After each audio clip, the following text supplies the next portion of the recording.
కాదు ఈ నా బట్టి చెప్పిందేమి నా బట్టి చేస్తాండి ఇదేమి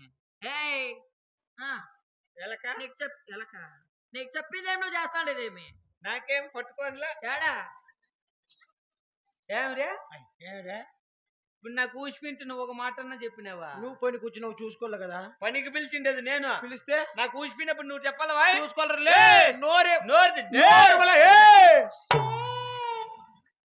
గలాట్లో దిద్దురు సర్దుకున్నాం. ముక్కులేక దుర్కేసుకోకు నా వాటికి నేను పరకట్టు మళ్ళా. ఆ పిల్లందే పొరపాటు నాదే పొరపాటు. ఈసారి ఇది ఊరి చేతిలో లేకుంటే 100 రేట్లు పరకలా ఒడి 70 రేట్లు కొట్టుక మొక్క